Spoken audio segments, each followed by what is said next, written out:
Hello दोस्तों, स्वागत है आप लोगों का जीटेक कंपटीशन में। आई होप कि सब लोग बहुत अच्छे होंगे और अपनी अपनी तैयारी पे एकदम जोर शोर से लगे हुए होंगे। हम लोगों ने अपना लास्ट सेशन जो देखा था उस पर देखा था ट्राइब्स ऑफ इंडिया, मतलब कि भारत की जनजातियाँ। वो सारा टॉपिक कवर कर लिया था हम लोगों ने। देखे थे कौन सी स्टेट पे कौन सी जनजातियाँ अधिक पाई जाती हैं, सबसे पुरानी जनजाति, नई जनजाति, ये सारी चीज़ें हम लोगों ने कवर कर ली थी। आज देखते हैं इसके आगे का सेशन। अपना नेक्स्ट टॉपिक जो है हमारा सेंसस, यानी कि जनगणना। जनगणना देखेंगे, जनसंख्या, जनगणना सब सेम ही है। ठीक है, चलिए शुरू करते हैं फिर। क्या है सेंसस?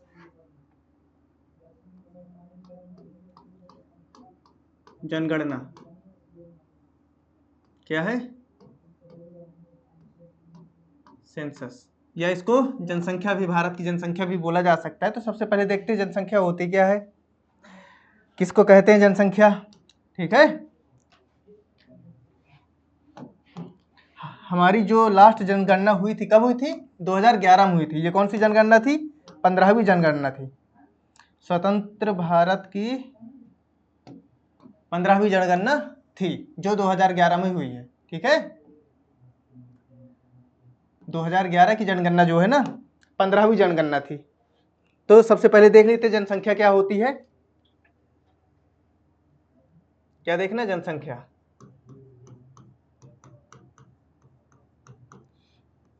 देखना है जनसंख्या, यानी कि पॉपुलेशन।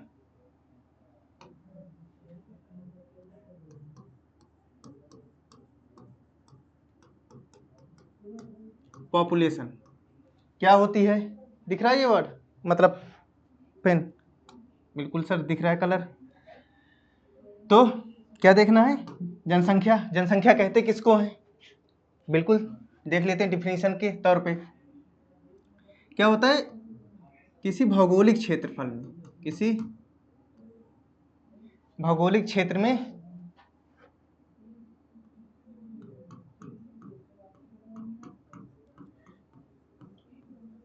किसी भौगोलिक क्षेत्र में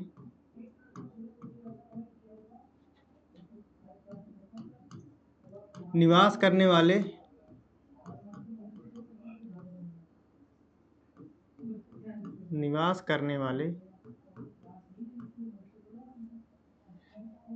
भाई, किसी भौगोलिक क्षेत्र में कौन निवास करता है? भाई, लोग निवास करते हैं। क्या होगा? किसी भौगोलिक क्षेत्र में निवास करने वाले लोगों की संख्या को, लोगों की संख्या को क्या कहते हैं? जनसंख्या कहते हैं। लोगों की संख्या जनसंख्या कहलाती है। जनसंख्या कहलाती है।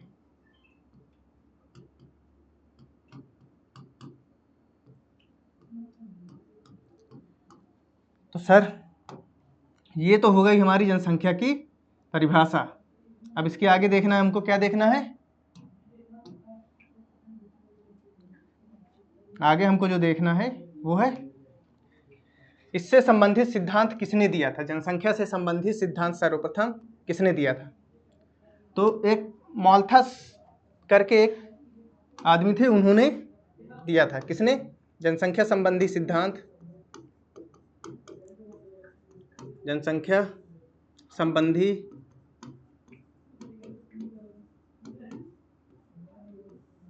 सिद्धांत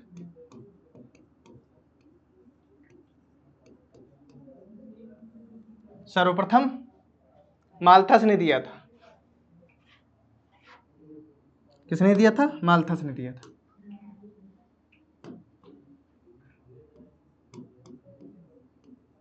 माल्थस ने दिया था। एग्जाम में पूछता तो नहीं है फिर भी, लेकिन लिखाई दे रहे हैं, शायद पूछ ही ले आपसे। जनसंख्या संबंधी सिद्धांत किसने दिया था? माल्थस ने दिया था।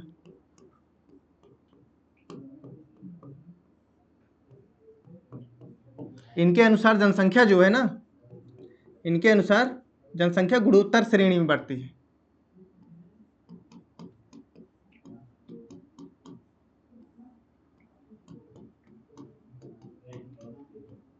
जनसंख्या कौन सी श्रेणी में बढ़ती है? गुणोत्तर श्रेणी में बढ़ती है, यानी कि जनसंख्या गुणोत्तर श्रेणी में बढ़ती है।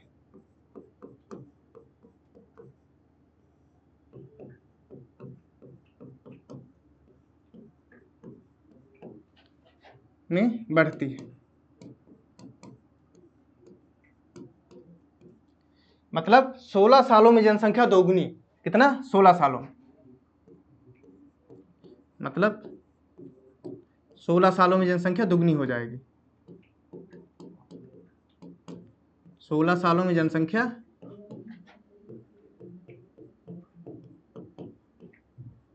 दुगनी हो जाएगी।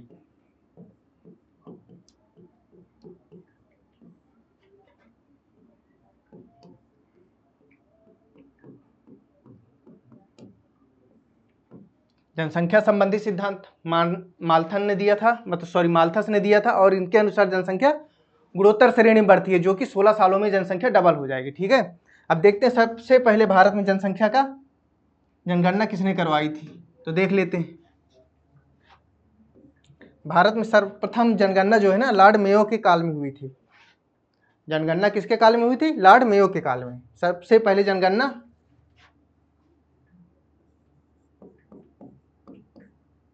भारत में सर्वप्रथम जनगणना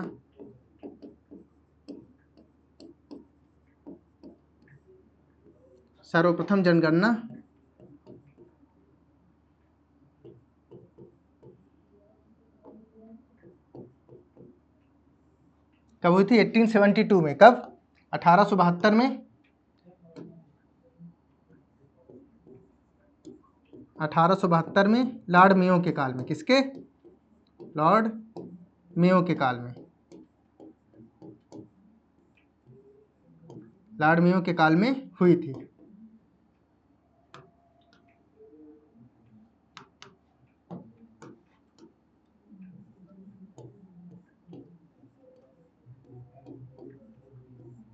के काल में। और सबसे पहले 10 की, ये तो था पहली बार जनगणना हुई थी, लेकिन सबसे पहले 10 सालों में ये किसने निर्धारित किया कि जनगणना जो होगी 10 साल में एक बार होगी। इसका श्रेय जाता है लॉर्ड रिपन को जाता है। ये इन्होंने शुरुआत की थी 1981 में, यानी कि इससे सीधे 8 साल 9 साल बाद, 72 से 8-9 साल बाद 10 की जनगणना।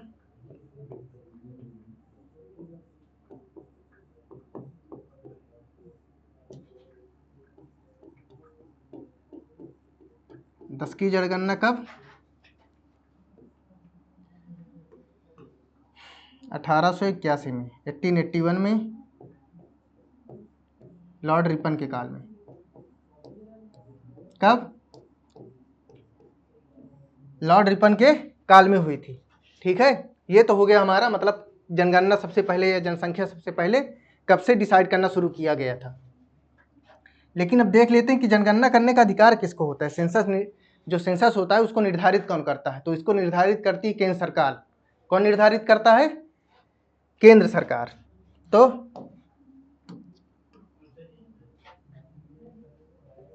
जनसंख्या की गणना कौन करवाता है? केंद्र को है। किसको? जनगणना का अधिकार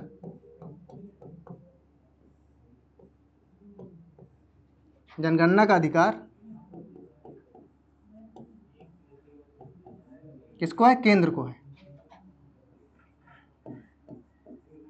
केंद्र सरकार को है, केंद्र सरकार को है, यानी कि दिल्ली वालों को, सेंट्रल गवर्नमेंट को है। तो अर्थात, तो की जगह अर्थात लिख लेते हैं। अर्थात जनगणना संघ सूची का विषय है। किसका? संघ सूची का। अर्थात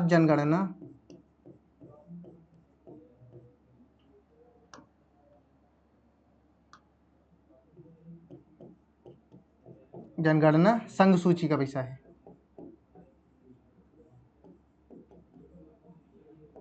संघ सूची का विषय है।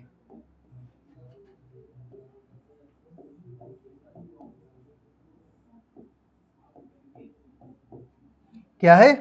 जनगणना का अधिकार केंद्र सरकार को है, अर्थात जनगणना जो है संघ सूची का विषय है। समवर्ती सूची, राज्य सूची और संघ सूची, ये 3 सूचियां होती हैं जिसके आधार पर सरकार निर्धारित करती है कि कौन सा क्षेत्राधिकार किसके आधार पर है, राज्य के आधार पर है या केंद्र के आधार पर है, या इन दोनों लोग, समवर्ती सूची जो होती है उसमें दोनों लोग मिलके नियम कानून बना सकते हैं। जब आपको 1-2 दिन बाद, 3 दिन बाद पॉलिटी स्टार्ट होगी आपकी, उस पर ये सारी चीज़ें अच्छे से हम लोग डिस्कस करेंगे। ठीक है, तो ये हो गया। अब तो देख लेते हैं कि इसके आगे कौन सा है। जनगणना हो गया, केंद्र सरकार का विषय हो गया, लेकिन ये अधिनियम जो है कब लाया गया था कि अब से जनगणना स्टार्ट होगी। जनगणना अधिनियम, जनगणना अधिनियम कब लाया गया?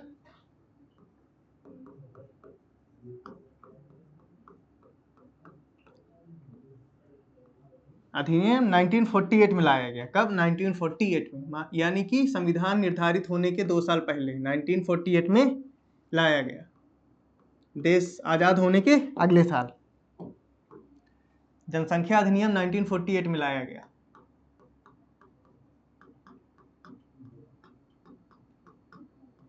कब लाया गया? 1948 में लाया गया। ठीक है, अब देख लेते हैं जनगणना के आयुक्त, पहले आयुक्त कौन थे? जनगणना के पहले आयुक्त जो थे हमारे ना,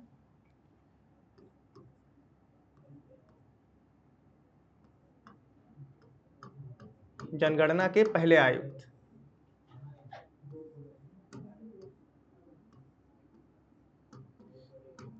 पहले आयुक्त कौन थे? WC प्लाउडेन।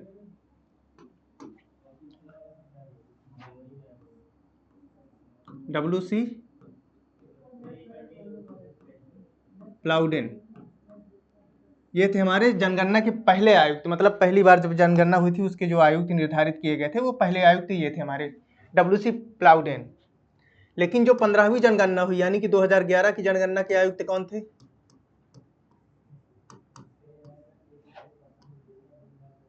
इसको लिख देते हैं 15वीं, यहाँ पे लिख देते हैं, जिससे आप लोग याद रखिएगा, क्योंकि ये पूछ सकता है कि 2011 की जनगणना कौन सी जनगणना थी, तो क्या होगा? 15वीं जनगणना थी 2011 वाली। 2011 की जनगणना के आयुक्त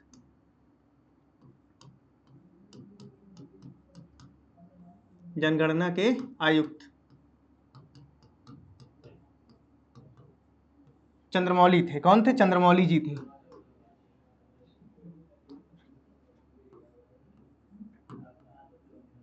चंद्रमौली थे। कौन थे? चंद्रमौली थे।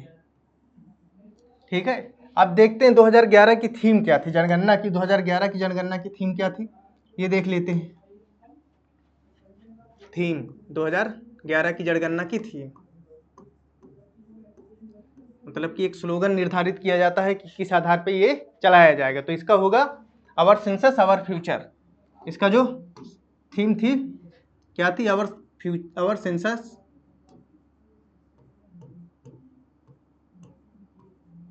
Our future. फ्यूचर निर्धारित कर रहे हैं, 145 करोड़ के ऊपर हो चुके हैं भैया, टॉप पे चल रहे हैं इस समय।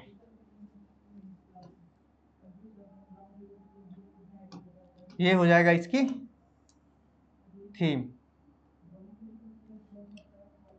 ठीक है, ये इसकी थीम है। पूछ सकता है आपसे एग्जाम में कि 2011 या 15वीं जनगणना की थीम कौन सी थी? आवर फ्यूचर, वो sorry our census our future इसकी थीम थी।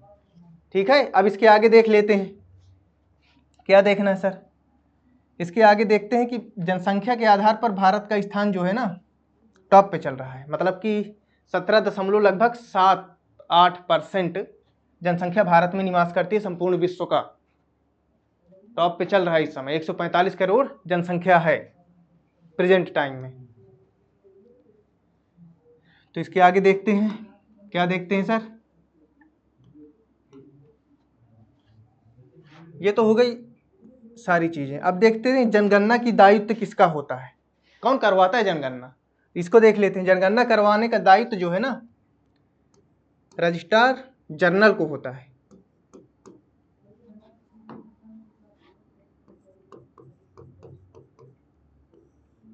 जनगणना करवाने का अधिकार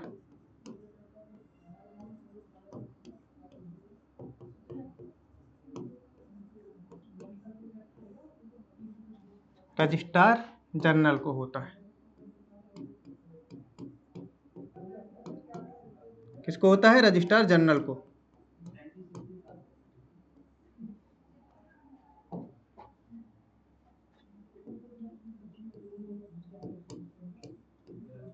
को होता है।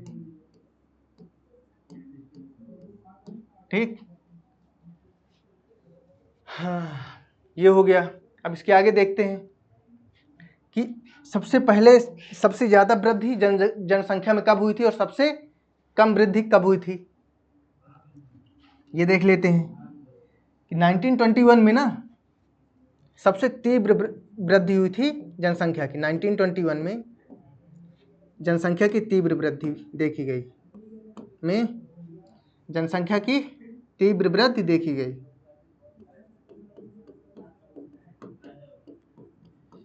में जनसंख्या की तीव्र वृद्धि देखी गई।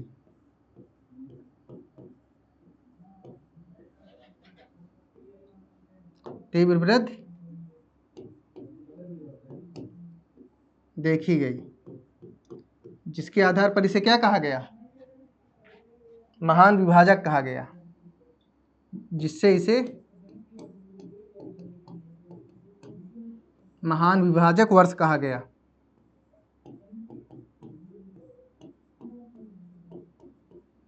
महान विभाजक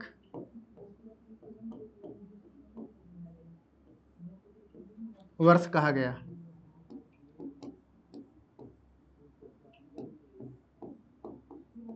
कब कहा गया, सबसे ज्यादा मतलब कब हुई, 1921 में जनसंख्या की तीव्र वृद्धि देखी गई थी, जिससे इसको मतलब 1921 वाले वर्ष को क्या कहा गया, महान विभाजक वर्ष कहा गया।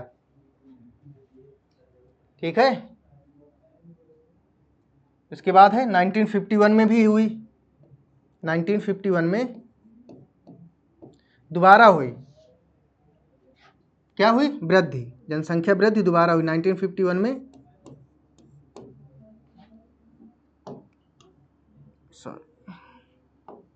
वन की जनसंख्या वृद्धि को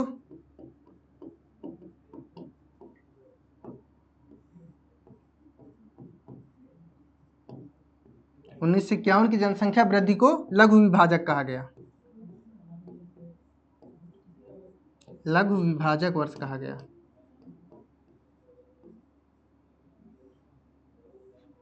लघु विभाजक वर्ष कहा गया।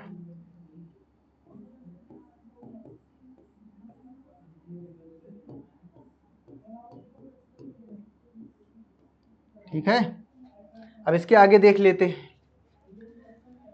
ये तो हो गई सेंसस के बारे में मुख्य बातें। अब देख लेते हैं राज्य, मतलब अपने भारत के बारे में कुछ प्रमुख बातें।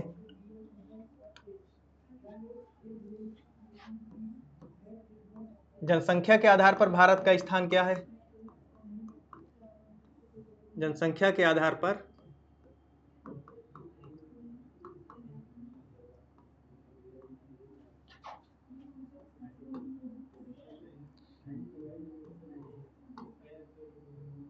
विश्व में भारत का स्थान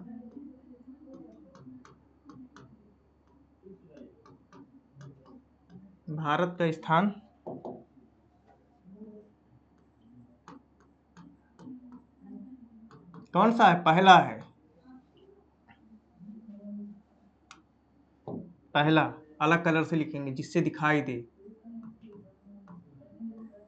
पहला है।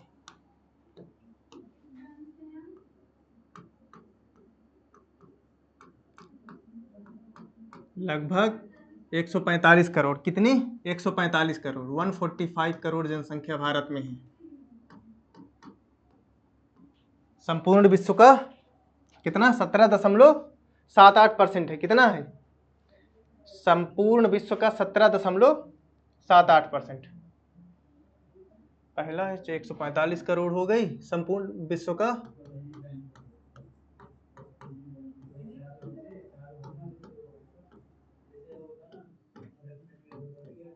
कितना, 17.78%। मतलब कि क्षेत्रफल की दृष्टि से हम लोग 7वें स्थान पे आते हैं, भारत में का स्थान जो है विश्व में 7वें स्थान पे है। लेकिन जनसंख्या की दृष्टि से देखें तो टॉप पे चल रहे हैं भैया एकदम से। कोई पुरस्कार वगैरह देना चाहिए भारत की जनता को इस चीज के लिए। ठीक है, अब देखते हैं, अब राज्य के आधार पर देख लेते हैं कौन कौन से हैं सर्वाधिक जनसंख्या वाले राज्य।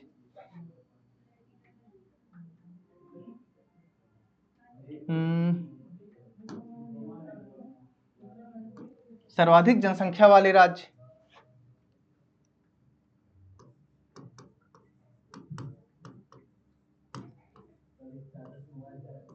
सर्वाधिक जनसंख्या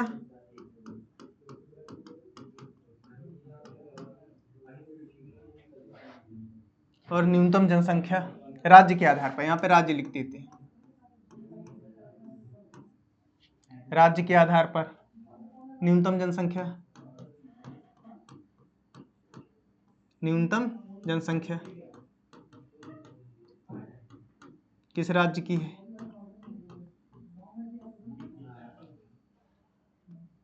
तो सर्वाधिक जनसंख्या वाले राज्यों में जो है सबसे पहले कौन सा है? उत्तर प्रदेश है अपना। कौन सा? उत्तर प्रदेश। आपको सेकंड या थर्ड लेक्चर में बताया गया था सारी चीजें। पहला स्थान पहला स्थान जो है उत्तर प्रदेश का है, दूसरा स्थान जनसंख्या के आधार पर है महाराष्ट्र का। किसका? महाराष्ट्र का। और तीसरा स्थान जो है हमारा किसका है? बिहार का है। किसका है? बिहार का है। जनसंख्या के आधार पर सर्वाधिक जनसंख्या वाले राज्य जो है हमारे उत्तर प्रदेश, महाराष्ट्र व बिहार है। अब सबसे कम जनसंख्या वाले राज्य जो है, पहला है सिक्किम आपका,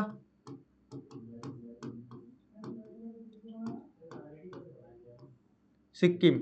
नीचे से ऊपर की तरफ जाएंगे, ये ऊपर से नीचे तरफ है, ऊपर से नीचे वाले हैं, ये जो है नीचे से ऊपर वाले हैं। ठीक है, एरो बना दी है जिससे आपको चीजें समझ में आ जाए। जनसंख्या के आधार पर सबसे कम जनसंख्या वाला राज्य कौन सा है? पहला सिक्किम है, दूसरा हो गया आपका मिजोरम, और तीसरा है हमारा अरुणाचल प्रदेश। अरुणाचल प्रदेश।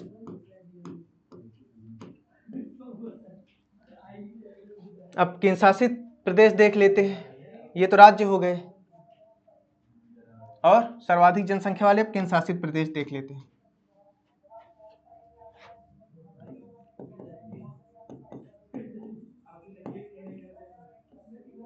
सर्वाधिक जनसंख्या,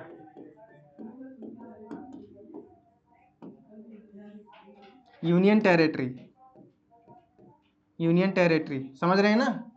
इतना लिखिए देंगे, समझ जाएंगे आप लोग। इसको अलग कर देते हैं जिससे आपको चीजें समझ में आ जाए अच्छे से।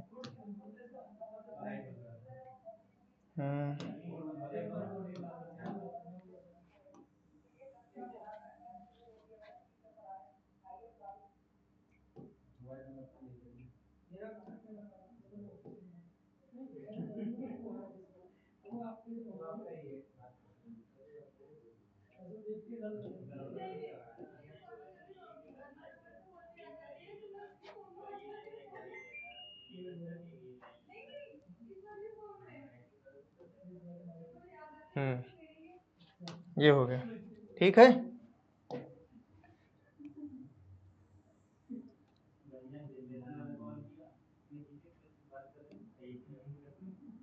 सर्वाधिक जनसंख्या वाले यूनियन टेरिटरी, न्यूनतम जनसंख्या वाली यूनियन टेरिटरी।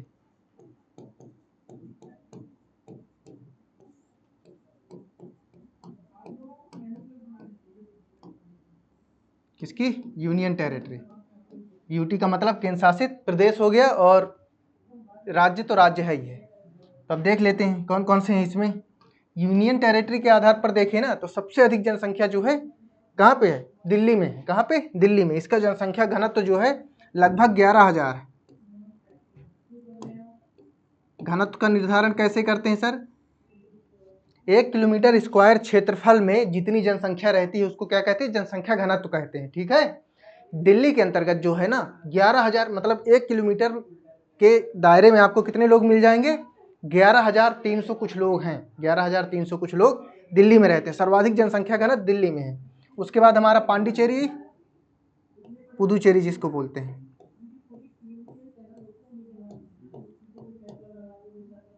पांडिचेरी, और हो गया हमारा जो आखिरी हमारा है चंडीगढ़। चंडीगढ़ पंजाब और हरियाणा की राजधानी है।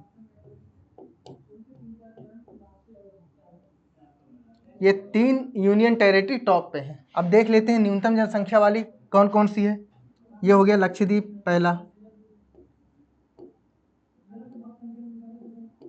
लक्षद्वीप। दूसरा हो जाएगा हमारा अंडमान निकोबार, सॉरी दमन दीव, दमन दीव व दादर नगर हवेली हो जाएगा, व नगर हवेली।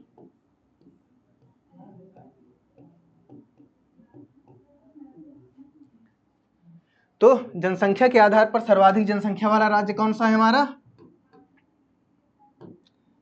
उत्तर प्रदेश, महाराष्ट्र और बिहार, ये हो जाएंगे हमारे सर्वाधिक जनसंख्या वाले राज्य, और ये सर्वाधिक जनसंख्या वाली हमारी यूनियन टेरिटरी हो जाएगी। ठीक है, समझ आएंगे आप लोग। इसके बाद चलते हैं अगले टॉपिक पे, मतलब अगले पॉइंट पे। अगले पॉइंट पे हम लोग क्या देखेंगे कि लिंगानुपात क्या होता है। लिंगानुपात मतलब लिंगानुपात के आधार पर अगर बात करें लिंगानुपात, तो ये होता है, यहां लिख देते हैं नहीं तो आप लोग भूल जाएंगे। लिंगानुपात किसको कहते हैं? दिख रहा है ये वर्ड? दिख रहा है। 1000 पुरुषों में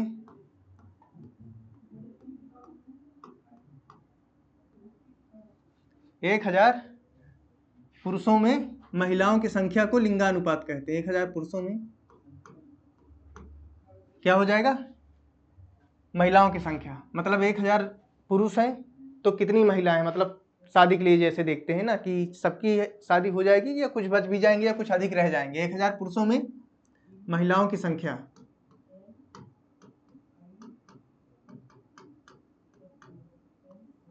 महिलाओं की संख्या लिंगानुपात कहलाती है। ठीक है, तो अब देख लेते हैं लिंगानुपात के आधार पर सर्वाधिक लिंगानुपात किस राज्य की है और सबसे कम न्यूनतम मतलब सबसे कम लिंगानुपात किस राज्य की, ये देख लेते हैं। सर्वाधिक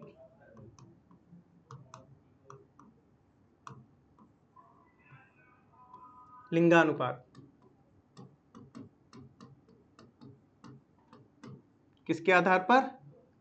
राज्य के आधार पर। यहां पे हो जाएगा सब न्यूनतम, सबसे कम वाले लिंगानुपात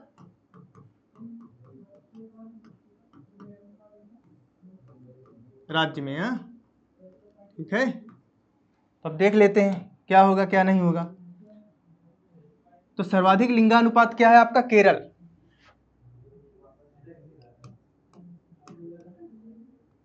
सर्वाधिक साक्षरता वाला राज्य भी है, स्त्री पुरुष की सर्वाधिक साक्षरता दर जो है केरल राज्य में ही है आपकी। यहाँ का लिंगानुपात जो है आपका 1048 है। कितना है? 1084, सॉरी 1084 लिंगानुपात इसका हो जाएगा केरल का। उसके बाद हो जाएगा हमारा तमिलनाडु।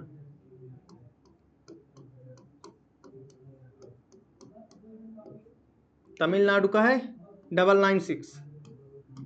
उसके बाद है हमारा आंध्र प्रदेश,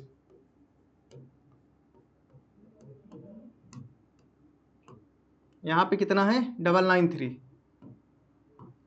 मतलब कि 1000 पुरुषों में 1084 महिलाओं की संख्या केरल में है, 996 जो है आपका तमिलनाडु में है, और आंध्र प्रदेश में जो है 993 है आंध्र प्रदेश में।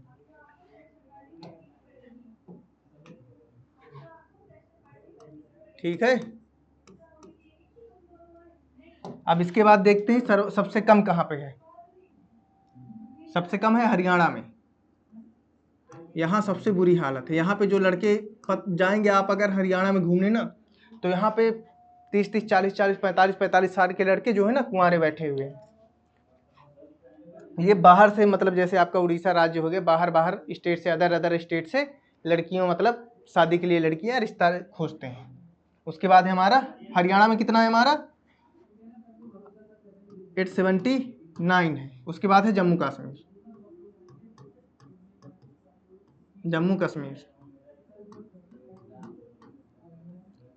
जम्मू कश्मीर में जो है हमारा 889 है। कहाँ पे? नहीं, हाँ, इसके बाद जम्मू कश्मीर है। नीचे से ऊपर चल रहे हैं ना, तो मुझे लगा शायद ऊपर से नीचे आ रहे हैं, सॉरी इसके लिए। हरियाणा, जम्मू कश्मीर, और उसके बाद है हमारा, मात्र देख रहे हैं कितने का अंतर है, सिक्किम है। इसमें सिर्फ एक का अंतर है, ये अंतर है। ये क्या करते हैं, बाहर से लड़कियां लाते हैं शादी करने के लिए। इसमें अब जात पात नहीं देखेंगे, समस्या ये है। आप बाहर से जो लड़कियां, अब यहाँ पे शादी करने के लिए लड़कियां मिल नहीं रही हैं हरियाणा में, सिक्किम में, जम्मू कश्मीर में। तो ये जो अदर स्टेट से लड़कियां शादी करने के लिए रिश्ता लाते हैं, लड़कियां मतलब शादी करते हैं अदर स्टेट में जा करके, वहाँ पे कास्ट नहीं देखेंगे कि भैया तुम किस कास्ट की हो, शादी करोगी कि नहीं करोगी, ये सब चीज़ें नहीं देखते हैं। बस होनी चाहिए, शादी होनी चाहिए। मतलब जहाँ पे इंसान का स्वार्थ जागता है वहाँ पे धर्म जात पात सब खत्म हो जाता है। जहाँ पे स्वार्थ नहीं जगता वहाँ पे अरे हम ये हैं, हम वो हैं, ये करेंगे वो करेंगे, ये कहानियाँ होती रहती हैं।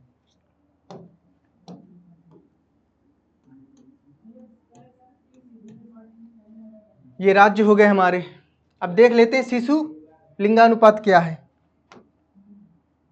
क्या देखेंगे अब, शिशु लिंगानुपात मतलब कि किस राज्य में बच्चों की जन्म दर के आधार पर देखते हैं कि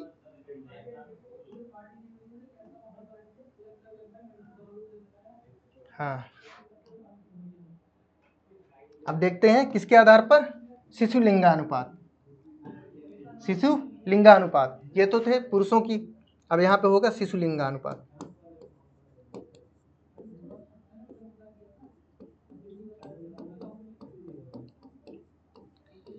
शिशु लिंगानुपात तो अब यहाँ पे देखेंगे सर्वाधिक न्यूनतम, इधर हो जाएगा सर्वाधिक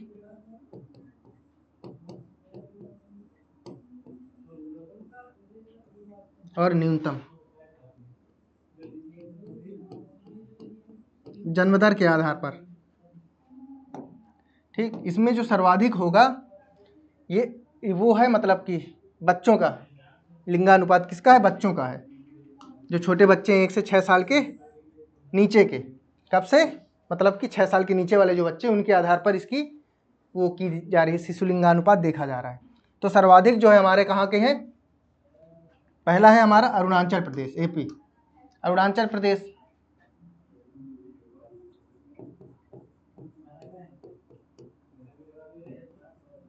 अरुणाचल प्रदेश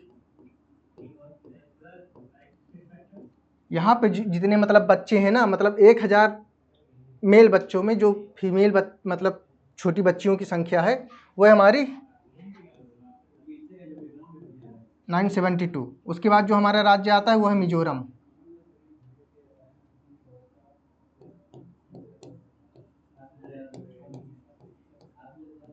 मिजोरम की क्या है, 970 है। उसके बाद हमारा आता है मेघालय। ये तीनों क्या हैं, पूर्वोत्तर भारत के राज्य हैं। पूर्वोत्तर मतलब 7 सिस्टर वाले राज्य जो है ना, यही हैं। फिर उसके बाद हमारा आता है मेघालय।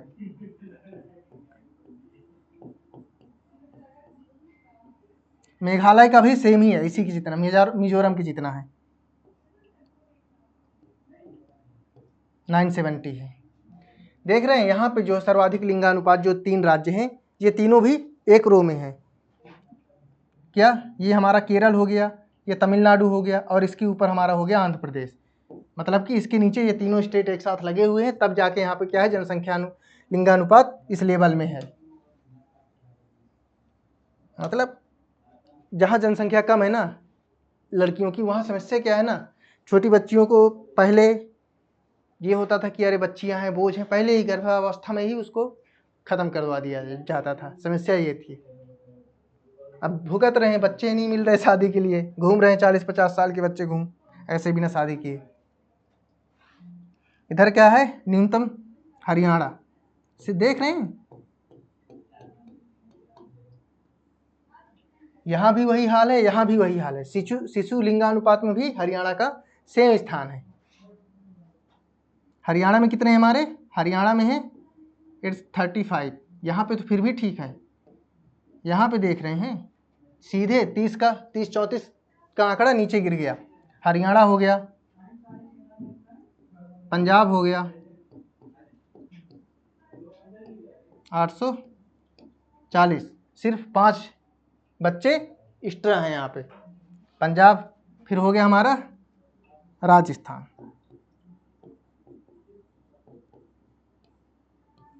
यहाँ पे हो जाएगा 890। ये हालत है भारत देश की लिंगानुपात की। इक्वलिटी की बात करेंगे, ठीक है, ये दोनों अलग अलग हैं, ठीक है, समझ जाएंगे ना, ऐसे में आप लोग अलग कर देते हैं। चलो भाई, डिवाइड एंड रूल का फॉर्मूला लगाते हैं, तुम अलग हम अलग। अब इसके बाद देखते हैं 10 की वृद्धि के आधार पर सर्वाधिक 10 की वृद्धि, मतलब कि 10 साल में होने वाले सबसे ज़्यादा किस राज्य में 10 साल में जनसंख्या बढ़ी है या सबसे ज़्यादा 10 साल में जनसंख्या घटी है, ये देख लेते हैं स्टेट के आधार पर। 10 की वृद्धि के आधार पर देखते हैं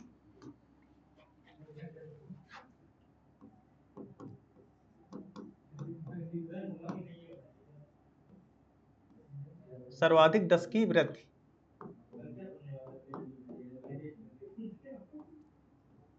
वाले राज्य कौन कौन से हैं, देख लेते हैं। सर्वाधिक 10 की वृद्धि वाले राज्य जो है, पहला ना आपका मतलब यहाँ जनसंख्या कितनी बढ़ी है, पहला हो गया आपका मेघालय, यहाँ 27%।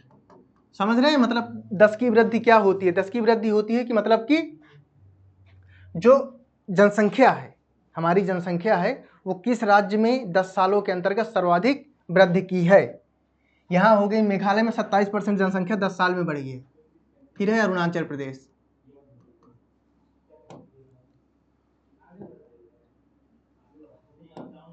क्या है अरुणाचल प्रदेश, अरुणाचल प्रदेश में 26% बढ़ी है।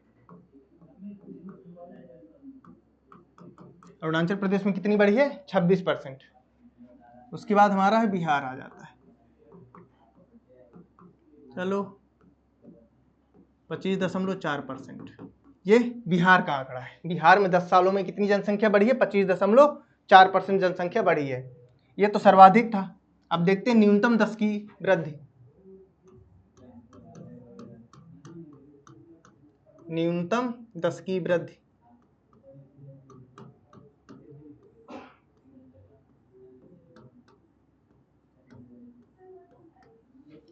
मतलब सबसे कम जनसंख्या 10 सालों में किस किस स्टेट की बढ़ी है वो देख लेते हैं। पहला है नागालैंड,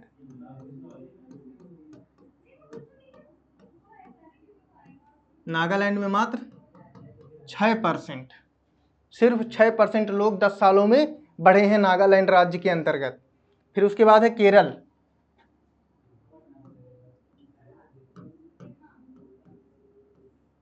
केरल में कितने हैं आपके?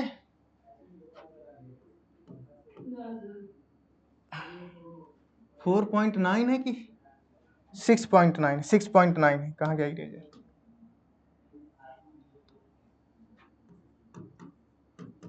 फिर उसके बाद हमारा गोवा, गोवा में कितना है? 8%। ये हमारा रेशियो है जहाँ पे मतलब वृद्धि हुई है, जिस आधार पर वृद्धि हुई है।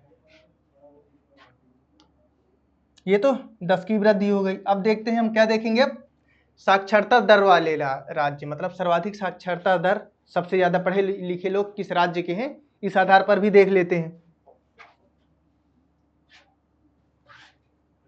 क्या देखेंगे? साक्षरता दर।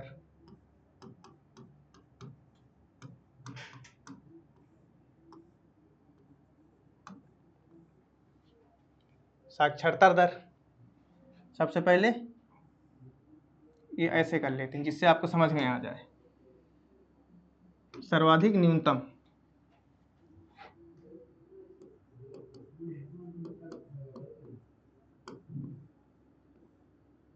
सर्वाधिक न्यूनतम,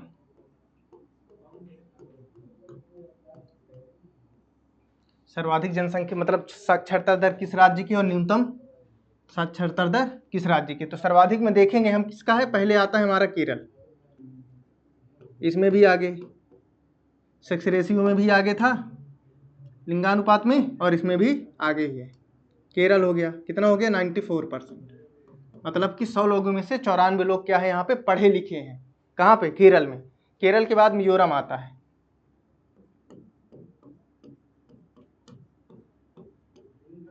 मिजोरम में 91.3%। आप 91% भी बोल सकते हैं ओवरऑल देखेंगे, और 92% भी बोल सकते हैं अगर आपको पॉइंट में याद नहीं होता तो। आपसे पूरा वो नहीं पूछेगा कि इतना ही पॉइंट में बताइए, आपसे सीधे वैसी चीज पूछेगा, मतलब कि ओवरऑल 91 या 92% के आधार पर आपसे पूछेगा। उसके बाद है हमारा गोवा,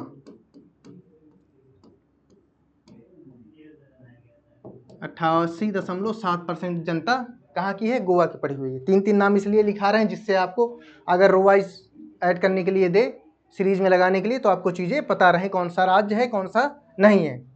अब न्यूनतम में आते हैं, कौन सा है न्यूनतम में? सबसे पहले हमारा आता है बिहार। बिहार यूपी सब में आगे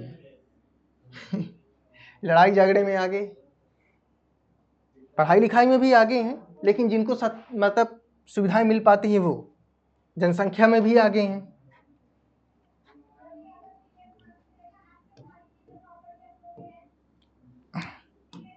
बिहार में कितना है? 61.8%। क्या है?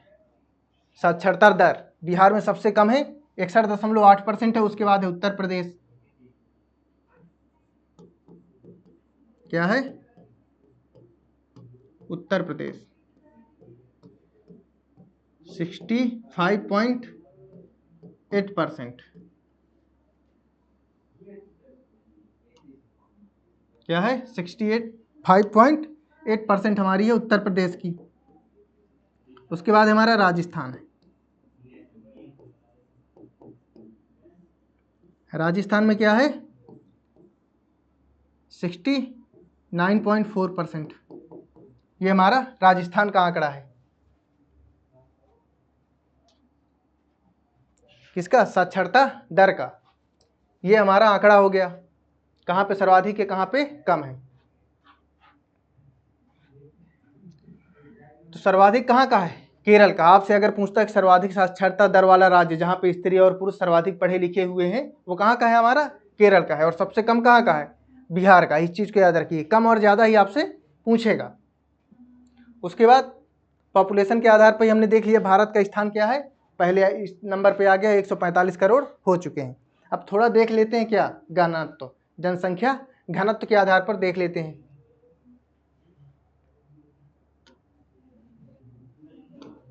किसके आधार पर? जनसंख्या घनत्व के आधार पर।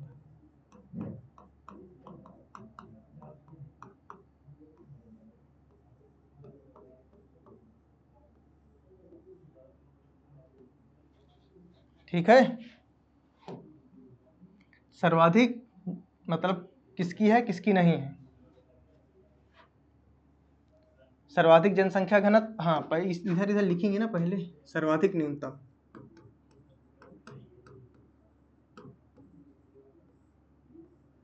सर्वाधिक राज्य होगा ये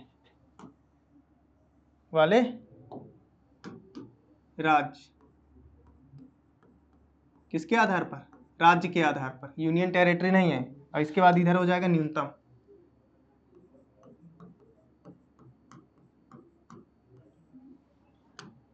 सर्वाधिक जनसंख्या घनत्व वाला जो राज्य है आपका बिहार है। राज्य के आधार पर अगर देखेंगे तो सबसे पहले आएगा बिहार, उसके बाद आएगा हमारा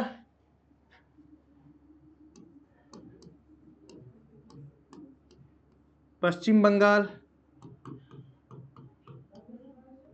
तीसरे पे आएगा उत्तर प्रदेश,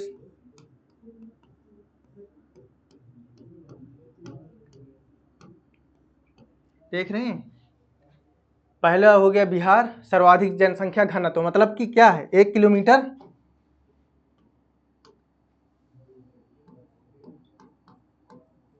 स्क्वायर के अंतर्गत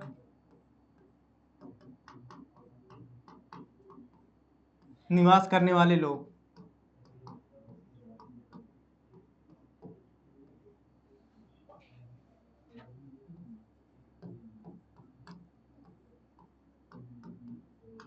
वाले लोगों की संख्या।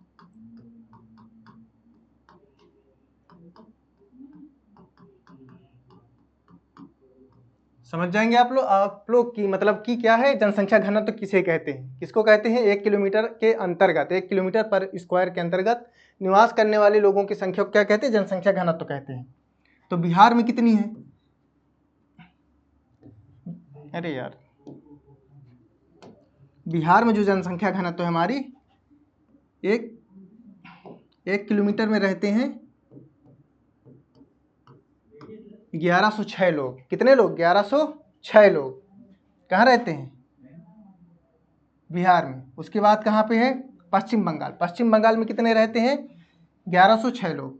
तो सॉरी 1106 तो बिहार में रहते हैं, पश्चिम बंगाल में 1028 लोग रहेंगे।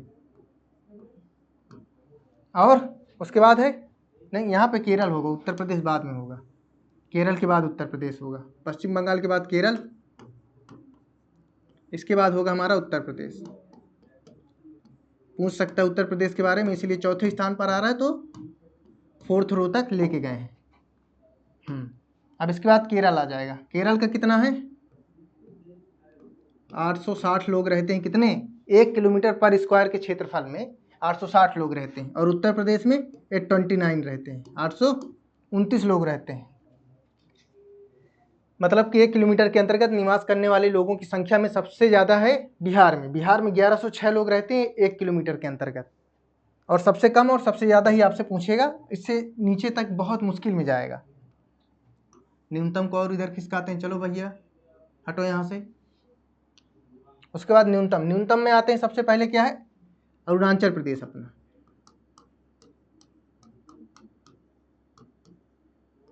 अरुणाचल प्रदेश। शौक हो जाएंगे सुन करके कि यहाँ इतने लोग कैसे रहते हैं। मात्र 17 लोग 1 किलोमीटर स्क्वायर के क्षेत्रफल में। अरुणाचल प्रदेश में निवास करने वाले लोगों की संख्या कितनी है? एवरेज में, औसत में मात्र 17 लोग रहते हैं। उसके बाद मिजोरम में,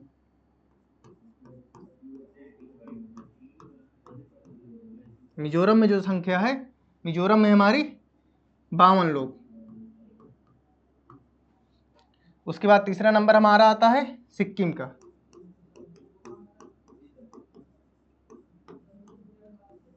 सिक्किम में 86 लोग। ये हो गए हमारे। देख रहे हैं कितना, मतलब इतनी कम जनता रहती है मात्र 1 किलोमीटर पर स्क्वायर के अंतर्गत। चौथा हमारा जो हो जाएगा मणिपुर हो जाएगा। सब क्या है? नॉर्थ ईस्ट वाले राज्य हैं। 115 115 लोग रहते हैं। कहाँ पे? मणिपुर में। ये हमारी जनसंख्या घनत्व के आधार पर हो गया। तो ठीक है सर, आगे बताइए। अब ये तो हो गया हमारा राज्यों के बारे में। अब यूनियन टेरिटरी में सर्वाधिक जनसंख्या घनत्व वाला केंद्र शासित प्रदेश,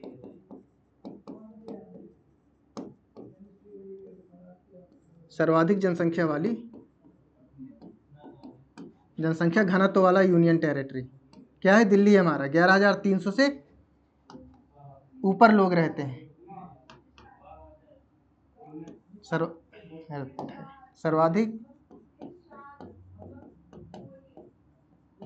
सर्वाधिक जनसंख्या घनत्व वाला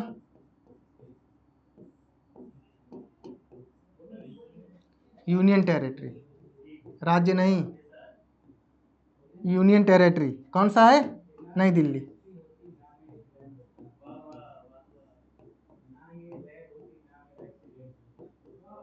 नई दिल्ली। इसमें यहाँ कितने लोग निवास करते हैं? 11,300 लोग रहते हैं। कितने?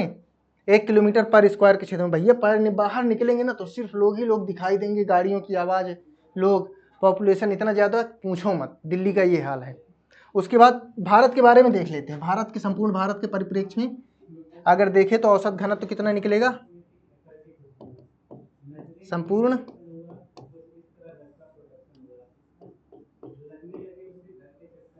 भारत का जनसंख्या घनत्व,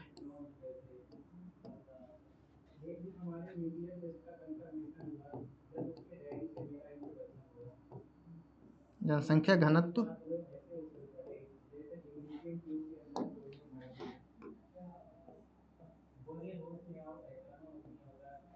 382, मतलब कि 382 लोग।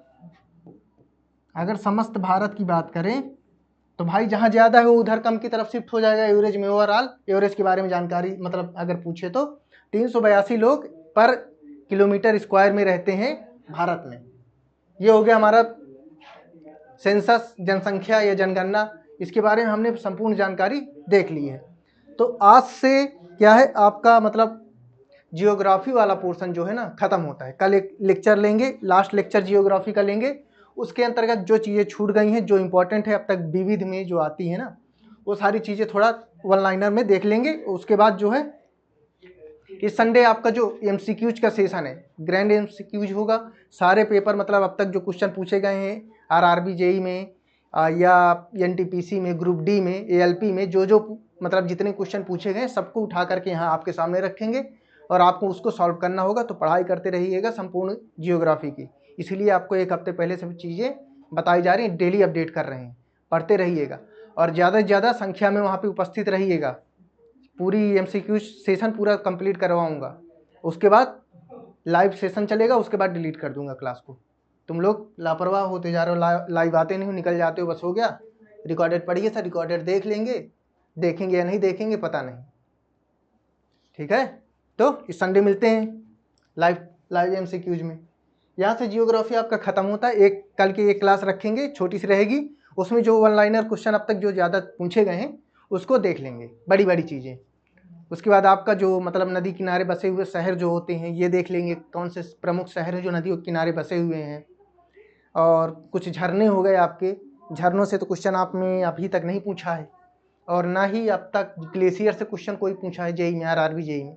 लेकिन फिर भी पूछा बता देंगे, जो एनटीपीसी वाले बच्चे हैं उनके इस्तेमाल में आ जाएंगी ये सारी चीज़ें। ठीक है, तो कल आज से आपका जियोग्राफी खत्म हुआ और कोशिश करेंगे 3-4 दिन में आपकी नेक्स्ट क्लास मतलब अगले सब्जेक्ट की क्लास स्टार्ट हो जाए, जो होगी आपकी पॉलिटी, उसको पीडीएफ से पढ़ाएंगे और लाइव आएंगे डेली सुबह 11 बजे आपसे मुलाकात करेंगे। ठीक है, तो चलिए ख़त्म करते हैं आज की क्लास और मिलते हैं जल्दी ही कल की क्लास में और एक एमसीक्यू सेशन में।